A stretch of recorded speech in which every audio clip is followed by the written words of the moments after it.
nó rong nó hôm nay chị chắc tôi sẽ nhiều luôn á nó giờ mình thi gì có sao lia phản ứng gốc bên á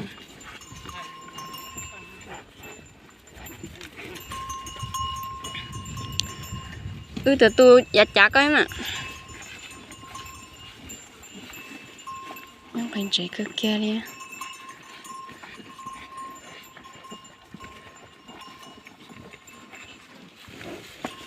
ngay sắp bị phê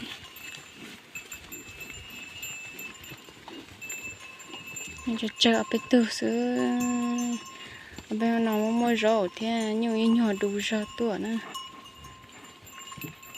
ui ui ui nhà là ứng chế rồi nó mà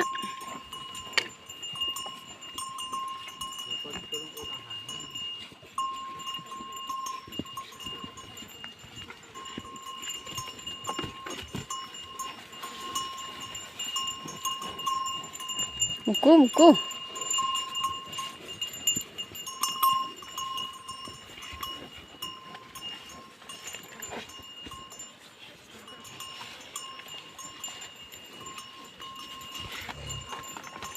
như con thì tông non này con à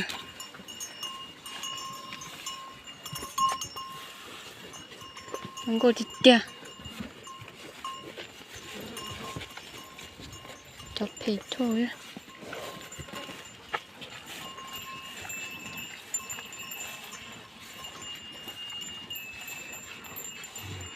sáng nay nhưng mà khăn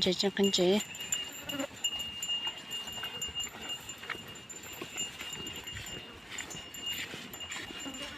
nhẹ tư là nó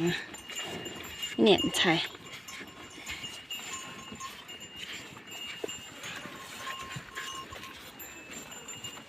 nó thòng ra tông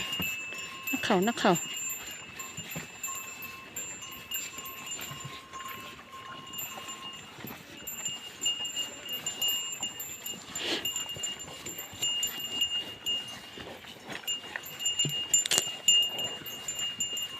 chả có chuyện dành dễ đi